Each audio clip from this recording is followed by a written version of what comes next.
สบายดีสวัสดีจ้าพ่อแม่พี่น้องมื้อนี้สั่งกระโดเนาะเพื่อ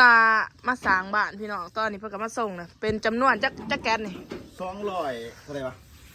200 200เท่าไหร่1 2 3 4 5 6 7 8 9 10 11 12 200 12แก๊ส212แก๊สเนาะเป็นเงินนี่ก็ถือหลายล้านเติบได้พี่น้องเลย10 บาท10ปลายล้านเนาะนับต้องอันไหนอีกแล้วก็มีพูยเนาะพี่น้องมีพูยแล้วก็มีอีหยังหั่นปูนอ๋อปูนอันนั้นกระโดบ่ปูนกระโดอ๋อบ่เอิกย่อลงบ่เอิกนี่แก๊สตรงนี้มันบ่ฮะนี่ตัดบ่บ่มาส่งหอดบาทนี่พี่น้องมีบริการส่งหอดบาทแล้วกันนี้เนาะสั่งทรายน้ำพี่น้องเดี๋ยวสิเริ่มสร้างบ้านเลยเนาะมาเบิ่งกันว่าสีงามอยู่ปะกระดอกกระโดนี่บ้านสีอีหยังกระสือเรียบร้อยเลยพี่น้องเอ้ยตัวนี้สิเอามาปูพื้นเนาะเห็ดไปน้ำที่ละหน่อยพี่น้องนี่กระสีหอนย่ามหน้าเลยพี่น้องเอ้ยสีหอนย่ามหน้าแต่ว่าก็คือสิคอยปูไปที่ละหน่อยเนาะเดี๋ยวจะขึ้นไปดีวิวเพื่อนให้เบิ่งทั้งเถิงพี่น้องนี่เนาะเพิ่นมาส่งมาแต่บ้านได้นี่ปากซี โอ้มาแต่ปากเซ่พุ่นบ่โอ้มาไกลเติบเด้อพวกหมูกระเซาท่านกินหาตาไก่เด้อโอ้มีแต่แจ่วได้กินบ่แจ่วโอ้ไม่ตัดจะเฮ้ยเขาวะ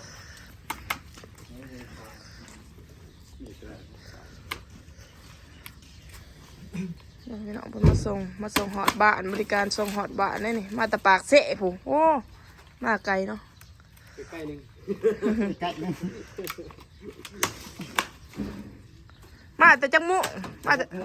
โอ้มาแต่6 โมงตอนนี้ก็8 9 โมงนะพี่น้อง6 7 8 9 3 ชั่วโมงฮอดลงทางครับลงทางพร้อมเพราะว่า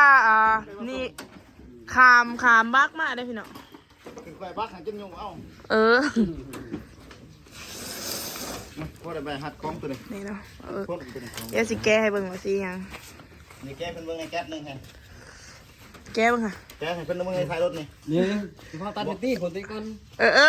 บ่เป็นยังเดี๋ยวอันนี้แก้เองก็ได้นี่เอามาเบิ่งโอ้นี่เด้โอ้นี่เด้พี่น้องงามอยู่เนาะงามอยู่บ่จ๊ะวะโอ้นี่เด้พี่น้องสีนี่งามอยู่บ่พี่น้องกระโดดสีนี่เพื่อนกะปูแปะแล้วนะพี่น้องปูแล้วนะแปะยังอนาคา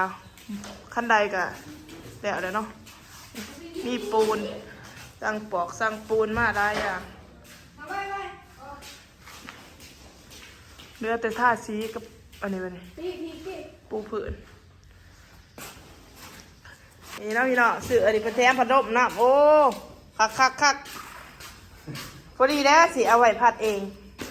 บ้าสิอันนี้เห็นเทื่อนเลยเอาเลยถือว่าซ้ำนี่กับบ่ได้อีหยังบ่เพราะจะสร้างกระจกกระแจงขึ้นแน่นี่หันแต่ของพัดลมได้ว่าจะได้มองห้อมบินใบจักอันจักสิไรหันได้นี่แต่ว่าจะบ่ได้เท่าไรเพราะมันลอยไปขึ้นมาสั่นซะลอยไปละเนี่ยอ๋อนี่นะพี่น้องพวกเพิ่นมาส่งอยากกินข้าวเพิ่นอยากกินต้มไก่พี่น้องอันนี้บินเครื่องเด้อถือ12 ล้าน3 แสนอันนี้บินฟรีร่วมกันเด้อบ่นี่ด้วยว่าตัวนี้เอาทีมก็ได้เพราะฟรีเข้าใจตัวนี้ฟรีต่างหากอันนี้มีแต่หารขออย่างเดียวจะเก็บบินไว้โอเคนี่นะพี่น้องบินรวมทั้งเบิร์ดของสื่อมันนี่กับ12 ล้าน3 แสนกีบเนาะ13 ล้านบ่นี่13บ่นี่12 ล้าน12แต่ก็มีพุ้ยนำ2 ล้านพอดีเป็น15 ล้านพี่น้องถ้าว่าเป็นเงินบาทก็ถืออยู่20,000 กว่าเนาะ25,000ประมาณนั้นแหละพี่น้อง7 8 9 10 11 12 13มันถือแค่มัน13 แก๊ส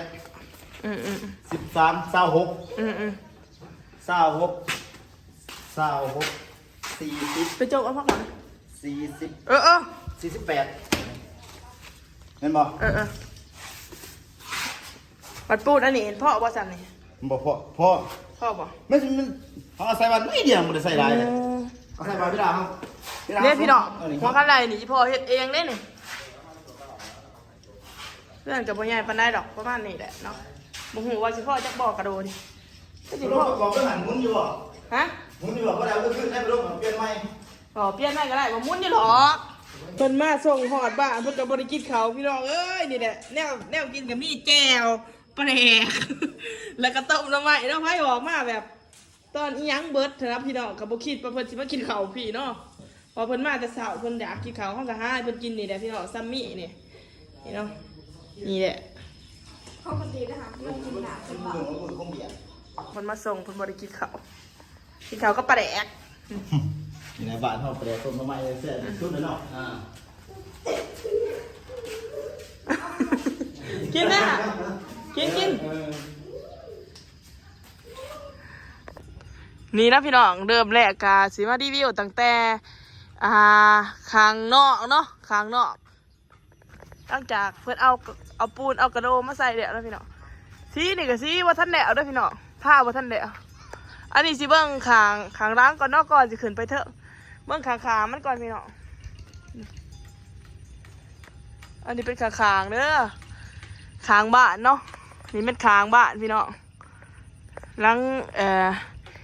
กะซ้ำนี่เลยพี่น้องจักไงจักหน่อยกับบ่หน่อยบ่ใหญ่ซ้ำพอดีเนาะนี่ปะเดี๋ยวขึ้นไปเบิ่งเบื้องเทิงกันมาเนี่ยเนาะอันนี้เป็นทั้งข้างสีปูกะโลเนาะปูกะโลแล้วก็สีท่าสีเพราะว่าแปะนะปูแล้วอะไรอยู่ทั้งเทิงเนาะนี่ปะไปเบิ่ง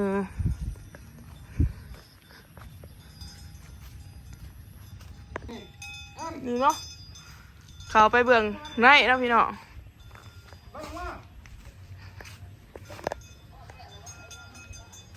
นี่จะเป็นเบื้องในนะปูแปะนะพี่น้องแต่ว่าพอท่านได้สมบูรณ์ปานใดเนาะแต่ว่ามันในนี่แล้วเลย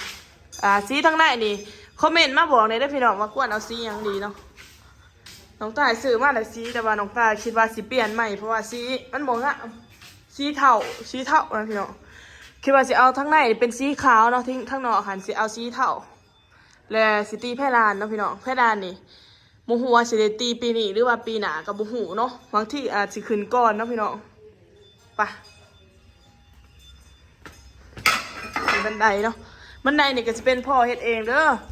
บันไดยังบ่ทันได้เฮ็ดห้าวมันจับห้าวจับนะพี่น้องบอลจับมันพอบ่ทันเฮ็ด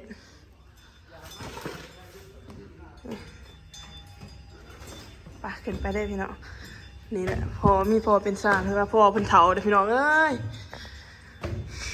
อันนี้ก็สิปูบ่ทันแดวเนาะแต่ว่าทั้งเทิงนี่เพิ่นเสาะแดวเรียบร้อยพี่น้องใหม่เนียนมันอาจสิบ่ทันสมบูรณ์นี่ก็สิลงให้ลงหน้าเลยพี่น้องเอ้ยทั้งเทิงก็จะกวางประมาณนี้เนาะทั้งเทิงเอาอันนี้อัดไว้ก่อนประตูบ่ทันแดวนี่ก็สิมีห้องหนึ่งเตียงกะบ่มีไผนอนดอกเตียงอันนี้ซื่อๆพี่น้องเอาขึ้นมาไว้ซื่อๆเนาะบัดนั้นยังสิซื้อเตียงใหม่ใส่อยู่ก็จะโล่งแบบนี้เลยบ้านกว้างประมาณนี้เนาะห้องทั้งรุมทั้งเถอะสนใจคิดว่าสิให้พ่อก่อห้องนี่คิดว่าก่อตันเด้อแต่บ้านบ่มีคนอยู่ก็เลยบ่ก่อเนาะเพราะว่าพอประเทศบอลนี่เด้เห็ดระเบียงส้มเบี้ยวจุดส้มเบี้ยวเนาะวันนี้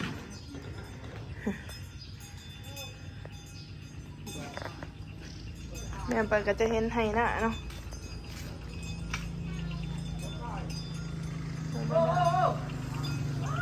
สมสายเซลผู้สาวสายร้อนเซลผู้สาวนะพี่น้องแม่ไปก็จะเห็นให้หน้าแบบนี้เด้อย่ามพ้นแห่งสิงามเนาะอันนี้เป็นชี้ห้องผืนนะพี่น้องโมเป็นชี้แถะหรอกชี้ห้องผืนซื่อๆมุทันเดวสมบูรณ์เดิมไม่ไทยเห็นหน้าได้ยากเลยกันได้กะได้มุ่งนะบ่นอทางนะข้านี่ได้กะเลยเด้อนี่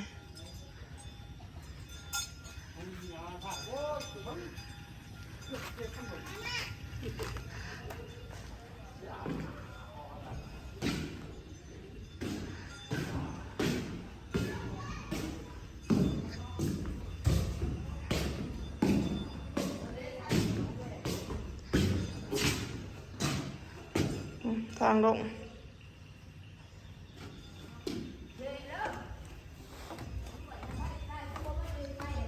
เอ็ดไปที่ละเนาะพี่น้องเอ้ยขายบ้านเป็นดังกับบ่ได้เอาเพื่อนกัน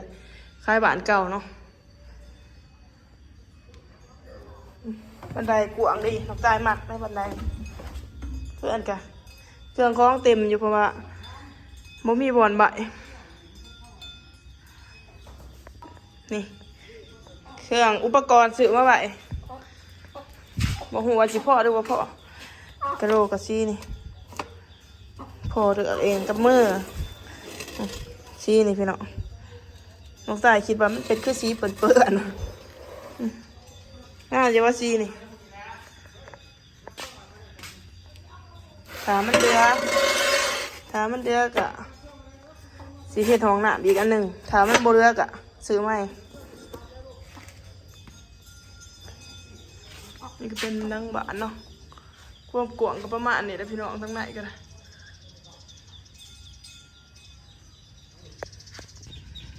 เบื้องให้หน้ากันไล่กะเลยเด้อกะกะกำลังเคี้ยวซ้ำเลยพี่น้องเอ้ยป้องนุกกะโอ้ยเนาะนุกกะลักกะเลาะดิพี่น้องเอ้ยโหดพ่อวันนุกกินจนสิบวันยักนะปู่เป็นเดินอยู่กะนี่กำลังบานสองตาเนาะบื้ออื่นนะจะบานอีก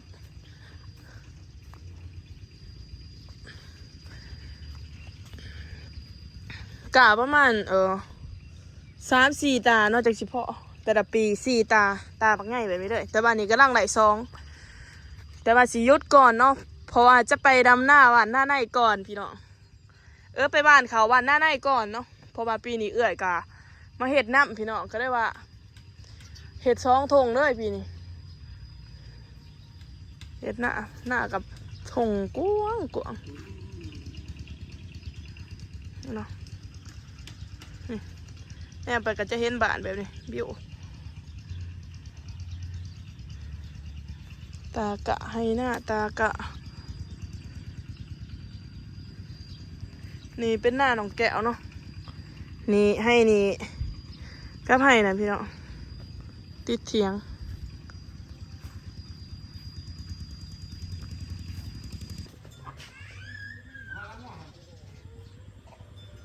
คำเมิดตื่นตา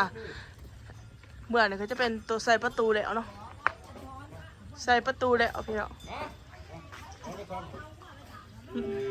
เริ่มจับงัวจับข้วยมาอะไรเดี๋ยวนี้กระด้างได้2 โตนะพี่น้องงัวกะโอ้ยจ่อยขนาดเนาะ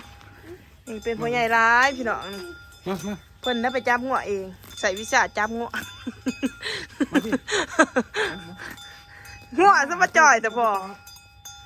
มากูจะไปต่อกี่ฝุ่นตรงนั้นไปเบิ่งบ่เกตุกันเนาะมาลักงัวหันในมือหันมาลักงัวหันเอาตัวเด็กอุดมสมบูรณ์นะบักกล้วยบักย่างกะโอ้ยมีเบิดในบ้านเท่าพี่น้องเอ้ย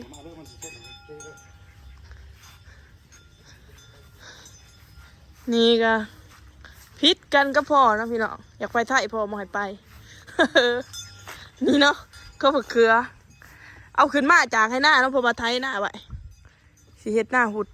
นี่นี่ก็อีแม่เกลือเป็ดจิพี่น้องเห็ดสานี่เด้โอ้หนำไซส์เด้นี่ไอ้ไปว่าไปหาซื้อปลากับกูสิซื้อปลามาปล่อยพี่น้องคิดเบิ่งมาปล่อยปลาดุกบ่หรือปลาอีหยังบ่นี่ให้คำแนะนำในเด้อนี่ก็อีแม่แล้วเอาขับปลูกลงเนาะสีบ้านพี่น้องสีบ้านอีกจ้ะสีบ้านให้ที่2นี่ก็สิเฮ็ดตะกะบ่แม่อันนี้สิไทยไว้ซื่อๆแล้วพี่น้องไทยหน้าหุดเนาะเหมาะสมขนาดนี้สิซื้อพามาอ้อมแล้วก็สิเอาปลาดุกมาปล่อยเนาะก็บ่เหมาะสมบ่พี่น้องยามพลเนาะบ่ก็จะเป็นเฮ็ดอีหยังบ่ตอกแตกพี่น้อง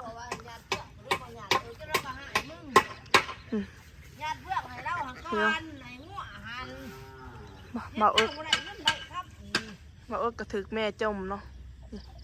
อันนี้ไปโกะอีหยังนี่บ่โกะยังนี่มีผ้ายังนี่มาเบิ่งบ่เนาะแต่ละมื้อแต่ละเว้นเพิ่นเฮ็ดอีหยังกันพี่น้องเพิ่นสิเฮ็ดห่านกาแฟพี่น้องเพิ่นว่า นี่ก็จะเฮ็ดท่านเพอก็เลยเจ๊งบ่ได้เฮ็ดซักวันนี้เฮ็ดอีกอีกคนใด อันนี้ยังของมันมา เราใส่ซื้ออันนี้คือออร์แกนิก ใช่อันนี้เป็นตุเนาะตุเอามาตะวันพี่น้องนั่งจากคายหวานไปเด็กอะเก็บเครื่องเก็บของออกมาตุกระเพาะเลยล่ะ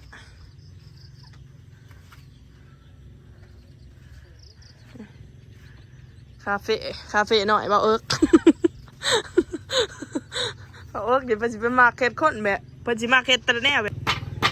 ตามภาษาพี่บ่าเพิ่นเนาะไป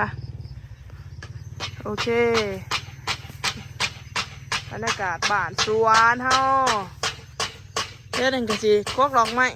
กระดังบานเพราะว่ามันเป็นหน้าฝนเนาะหลอกพูดบ่หลอกอีหยังกับบ่ฮู้นี่ก็สิเป็นพักหลายชนิดเด้อนี่บรรยากาศหน้าบ้านโอเคพี่น้องสำหรับคลิปนี้ก็สิจบเพียงสำนี้เด้อจ้าพบกันใหม่คลิปหน้าฝากกดไลค์กดแชร์กดติดตามเพื่อเป็นกำลังใจให้น้องตาเด้อและที่สำคัญนะพี่น้องถ้าอยากสนับสนุนฝากเบิ่งโฆษณาให้น้องตาเด้อเพื่อจะมีกำลังใจในการถ่ายคลิปต่อๆไปเนาะพบกันใหม่คลิปหน้าจ้าบ๊ายบาย